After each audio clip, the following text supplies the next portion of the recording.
What's going on, guys? Holmes Forum coming out with another video. Today's video, I'm still talking about our our free agents that we've signed, or the poaching that we have done on other practice squads. This wasn't one of those, though. This was, I want to talk about Jamal Adams.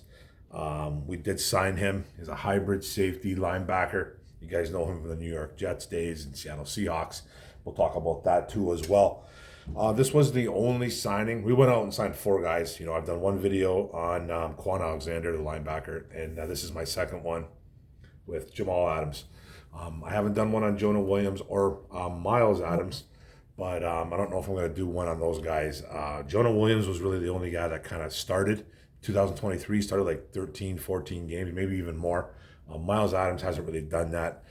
Kind of a, an interior, kind of outside guy.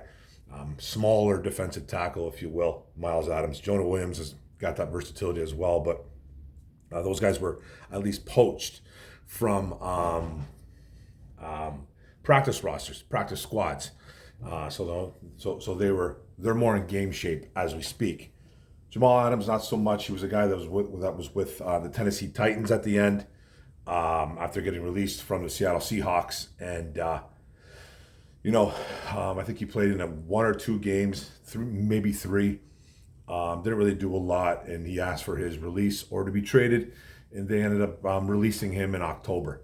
So he didn't get a lot of game time in, but he was playing at least on a roster in 2024. But this is just another thing that Holmes has been doing. We've had a plethora of injuries, especially on our defensive side of the ball. And he's trying to replenish some of that talent that we're losing, and we're losing a lot of talent. It's not just backups, guys. It's backups, but it's starters as well. Losing like 6, 7 starters on defense, 5 to 7, whatever it was, and just a number of backups as well that have came in and started, and we're losing those guys too. So this was just another signing. This is a guy that has been home for a little bit, but this is a 6'1" guy, 213-pound guy. Player, went to LSU, back in the day. His college numbers: 3 years, 209 tackles, 18 tackles for loss, 15 pass breakups, 2 fumble recoveries, 2 forced fumbles, 5 picks, and 2 sacks. I don't think he had any touchdowns as a college guy. He could have, but I didn't catch those. That got him drafted in the first round in the 6th overall 2017 draft by the New York Jets. Now his NFL stats: 8 years. 498 tackles, 50 tackles for loss, 42 quarterback hits, 4 fumble recoveries, 7 forced fumbles, 36 pass deflects, breakups, 4 interceptions, 21 and a half sacks, 81 games started, 2 touchdowns, 1 on an interception, and 1 on a fumble recovery, a scoop, and score. He has played with the Jets for 3 years, Seahawks for 4, Tennessee Titans for 1 this year, and then on to the Detroit Lions. He's been a Pro Bowler for 3 times in his career, All-Pro, first and second team All-Pros, 2018, 2019, 2020. 2018 and 19 were with the Jets. 2020 were with the Seattle Seahawks, his first year as a Seattle Seahawk, actually. And this was a guy that was traded from the Jets to the Seattle Seahawks. The Seahawks traded for him. They gave up 2 first-round picks, 1 in 2021, 1 in 2022, and a 3rd-round pick in 2021. This trade went down in 2020. The Jets did receive Jamal Adams and a 4th-round pick. The Jets also received a safety called Bradley McDougald. Don't remember him too much. Didn't even bother to look up his stats. It's not about him. But this is a guy, that's no shortage of being injured. Another guy that Brad Holmes went after, that has talent, that is super injury prone. Ankle sprain, pull, groin strain, hand finger dislocation, surgery, multiple surgeries on his fingers. He even got his fingers fused together. He's had problems. He broke his fingers. This guy had a lot of hand issues. Shoulder tears. He had surgery twice on his shoulder because he re-injured it, I think, again in camp. He has thigh quad tears that required surgery, concussions, knee strain.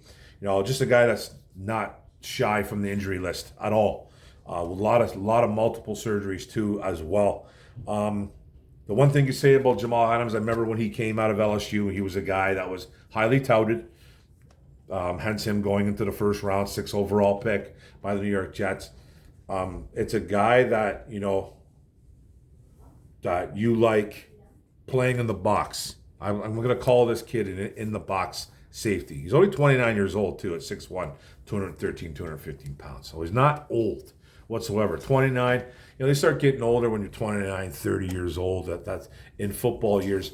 That's getting up there. That's getting up there, believe it or not, man. When you start hitting that 30 as a football player, you start feeling a little bit more. Injuries start piling up. Injuries were piling up with this guy early in his career. Fairly healthy, I guess, the first couple years in New York, and then just started going downhill around his 4th year, I'd say. 3rd, 4th year as a New York Jet, and then obviously his 4th being in Seattle. Just, getting hurt constantly. A good football player, an in-the-box kind of safety player, a hybrid guy that can play linebacker. You don't want this guy in coverage whatsoever. Doesn't have a lot of picks as an NFL player, 4 to be exact. That's not a lot. He's a guy that he can do a lot of things, but you don't want him in coverage. You don't want him running with running backs. You don't want him running with tight ends. You don't want him doing all that kind of noise. He's just a guy that, he's not a bad football player, though. Not a bad football player. Him being an all-pro guy, him being a Pro Bowler, it kind of shows that. But he is what he is. He plays the run extremely well. He gets to the quarterback. He's kind of got some swagger. He's a loudmouth a little bit. He did talk himself out of New York, though, as a New York Jet. The team wasn't progressing. There's my cat. You can hear my cat, how ridiculous. He didn't think the team was progressing whatsoever. He asked for a trade and eventually got it. Adams even threw his head coach at the time, Adam Gase, under the bus, saying that he wasn't the man for the job. He questioned his leadership, all that stuff, and he even voiced his frustrations about GM Joe Douglas at the time, saying that this guy wasn't, handling his contract situation very well. I guess GM Joe Douglas he wanted to kind of like babysit Jamal Adams, wanted to make sure that he was a guy that was all in, and Jamal Adams did not like that about him. And it came down to money. I think basically it came down to money. He kind of threw a couple guys under the bus and got himself out of town. You see a lot of guys do that. And this is the type of team, the Lions, that don't like guys like that. They don't like guys like that are me. And he was kind of like that in New York. I'm not gonna bullshit you. That's just what kind of player he was. He's a great player. He did a lot of good things on the field. Except I didn't like him in coverage. I think everybody can vouch for that. It's a guy that's really you're not gonna see him running around covering guys in the passing game. You're gonna see him rushing the quarterback, like I said, and playing the run and trying to cause a little bit of problems with like some delayed blitzes and stuff like that. That's the type of player he is. But he does have he did have an attitude in New York. Now when he got shipped over to Seattle, it didn't feel like there were problems there. He spent 4 years in Seattle. I don't remember them being any incidents from what I can recall. Kind of looked it up, didn't find anything.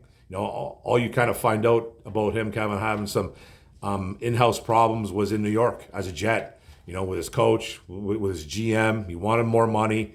They didn't want to pay him. They didn't think he was an all-in guy, blah, blah, this and that. They ended up trading him. And in Seattle, it looked like he was a model citizen. Now, if somebody could tell me differently, I'd appreciate it. You know what I mean? I'm not a journalist by any stretch. I'm not a sleuth. I'm not a detective. But, I did look for some things, and all I found was the New York Jet stuff. That was it. And I know a lot of people are saying that he's a head case, he's a cancer. He was a little bit younger. He's still young at 29 years old. He wanted a new contract. He's playing for a terrible team in New York. He wanted more money, or he was going to cause some problems, and that's what happened. A lot of guys do this, and I'm not sticking up for him whatsoever, but it did happen a few years back. This happened 2019, 2020, right? He was with the Jets. He got drafted 2017, so 17 to 19. He spent 3 years in New York, and then he was gone by 2020. So Yeah, 17, 18, 19, and gone by 2020. So it's just like one of those things where you're like, all right, is he the same guy? So like I said, I didn't hear too much about him in Seattle, and I know a lot of guys liked him. Quandre Diggs was a big fan of him. You guys know Quandre Diggs. He's happy to be here. He says he's ready to rock and roll, but he is a guy, that is that hasn't been on a roster since mid-October or first week of October. So, and like I said in my last video, Brad Holmes, Dan Campbell, they're going after these 4 guys they've gone after have all been on rosters, or 3 of them were. Miles Adams was on Seattle. He's on a practice squad. Jonah Williams, the Rams, and Quan Alexander was a Denver Bronco on the practice squad. But they all got in games, all of them, especially Quan and especially Jonah Williams. They all played in games this year in 2024. So they were in game shape. That's what I'm trying to get at. Now Jamal went through training camp with Tennessee. He went through this, went through that. He went through all the rigors of the NFL that you need to go through, because it is a tough sport to play. And being in camp, you get acclimated, you start getting in game shape. That's what you want your guys to be. And I've noticed that's what these guys are really going after. Now, there's talk about they don't know if they're going to call up Jamal Adams or not, because maybe he hasn't been ready for 2 months. He was ready back in September, but he got released in October after failing to trade him. I don't know if they even tried to trade him, the Tennessee Titans. He asked to be released or traded, and they granted his release. And that's it. And that's really it. And the type of player we're getting, I think we're getting a hard-nosed, big hitter, plays a run, gets to the quarterback. Like I said, that's the type of guy he is. Now, he has the capabilities of being a safety. He can drop back into coverage, maybe help someone over the top, double up with somebody. But you're not going to see this guy going one-on-one, matching up with a safety. Matching up with a wide receiver. That's my call. Are we ever going to see it? There's a possibility. There's a possibility that it just happens that way, that he's going to have to drop back into coverage and maybe cover somebody. But that's not what you want to see as a Lions fan. Not whatsoever. You don't want to see that from him. Like I said, play the run, blitz, get to the quarterback, big hitter, talk some junk, come with a little bit of swagger, hopefully bring a little bit of leadership. We got our leaders already, but a guy that, that could be a guy that could teach some of the young guys too. It's not like he's going to teach Branch and Kirby how to be safeties. You know what I mean? He's not going to teach Jack Campbell how to be a linebacker, but it's a guy that you can listen to. He's been around a little bit, been around for 8 years. So we are a fairly young team, especially in that secondary. Carlton Davis has been around for a while, but everybody else is kind of young. Linebackers are young too. Jack Campbell's young. And he's going to play a lot of linebacker. I think he's going to play a lot of linebacker. We've literally lost four linebackers to IR. It's ludicrous. And none of them are coming back anytime soon. Anzalone later on. I don't know if Barnes is coming back. Rodriguez, I think, is done. Jalen Reeves, maybe. I don't even know. Haven't heard anything too much about that. But he's going to play a lot of linebacker here with a little bit of safety, and that's why we're calling him a hybrid. And he's already practicing with the linebackers. His first practice, he was with the linebackers. So they might not even be thinking safety with this guy. They're just thinking total linebackers as of right now. Now, that could have changed within the last couple of days, but that's what he's going to be, a linebacker. So we're getting an all-pro player. We're getting an all-pro player with Pro Bowl or whatever you want to say. All-pro sounds better because I think it's the better. Pro Bowl is a little bit, it's a little bit of a joke nowadays. So it's not like we're getting a bad football player, just a guy that can't stay healthy. It's another player that cannot stay healthy. So they'll be limited. I'm guessing they'll have maybe some packages for him coming in and long on 3rd and longs, 2nd and longs, 1st and longs, passing situations, whatever he's going to do. I think you're going to see this guy in certain situations. He's not a 3-down player. Not anymore. He's just not. And like I said, he was never a pass cover guy coming out of the gate, coming out of LSU. He was never a cover guy at LSU, in my opinion. And the Jets never used him that much. Well, they used him obviously dropping back as a safety, playing in the middle, whatever he had to do, roaming around. But he's a guy that played the run and blitzed the quarterback. That's what he's going to be here, even more so. So has he lost his step? You know, he's got a lot of problems, knee strains, thighs, surgeries on his lower extremities, the hand fingers and stuff like that, and his shoulder tears. I'm not too concerned about for his like running around a little bit, but his thigh and his knee strains and stuff like that. He's not like he's 39. He is 29, but has he slowed down a little bit? He's probably got a little bit still giddy up to the quarterback, but that's what we're getting, man. That's his play style. I'm kind of excited for this one too. I don't know if he's playing tonight. I just don't know. I don't know. On the radio, they're saying that I think it was Carson Anderson today that one of those guys were saying that they don't think Jamal Adams is suiting up tonight. Quan will be though. Quan Alexander will be though. Maybe Jonah Williams. Our whole defensive line is hurt. The only two guys that are healthy are Aleem McNeil and Zadarius Smith, and Zadarius Smith just got here. Everybody else, if Smith wasn't here, it'd just be Aleem McNeil. Everybody is hurt.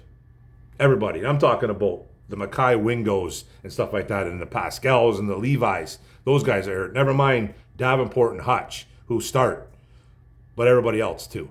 So, and then a whole bunch of linebackers. So we're going to see some new guys out there tonight. There's going to be a new look defense, man. Defense still going to be the same, but it's going to be new players. Like, who's that guy? Who's this guy? Like, it's going to be one of those situations where we're going to see that tonight. And that's my Jamal Adams video. I'm glad we got him. Don't know what's going on with him tonight. I like his playing style. I like what he brings to the table. Campbell's excited about him. Campbell even joking around saying that they're going to play him at defensive end. A lot of people. That's how bad it is right now. 13 players on IR, maybe more. 20 guys plus hurt. It is a mash unit going on in Detroit right now. A mash unit. And a lot of people are starting to kind of fall off the wagon. A lot of people are like jumping off that, man. A lot of professional analysts are jumping off that bandwagon. And that's fine. I'm not there. Am I concerned? Yeah. But I'll tell you about it all in the preview. Hopefully I can get that in right away, because I got to do a podcast at 6:00 too, as well, at a friend's house for another show that I do on Facebook. If you guys didn't know, go look on the 519. What the hell is it called? The 519 Windsor page. Oh man, I'm saying it wrong. What is it? The show is called Sly and Orem. Sly and Orem Forum, something like that. I can't even think right now. But it is called Sly and Orem. My buddy Derek Sylvester. I do it with him, and we do it at a friend's house. But it's 519 Beer House. Look that up, 519 Beer House, and then you'll kind of figure that out from there. On Facebook, Mark Orem, look for me, and we do a show every Sunday. Or every Thursday when the games are. If we can't do that, we try to get it close by to either one of those days. But I can't think right now. I can't even believe I can't even think of the page that we get it on. It's called the 519 Beer House. I know that's the name of my buddy's bar. But kind of look that up. Maybe you'll be able to find it there. But it's exciting right now, guys. This is exciting. This is a big game tonight. Not going to talk about it right now, but Jamal Adams, is he practicing? Yes. Is he playing? Don't know. So that's it, guys. Thanks for the video. I appreciate you guys all coming in. Don't forget to hit the subscribe button up bottom right. Don't forget the notification bell up top. Don't forget to like, comment, share this out. What do you guys think, man? We're making moves. This is what we come down to, guys. I do like the player, though. Thanks a lot, guys. Grit, Detroit versus everybody. Let's go. Boom.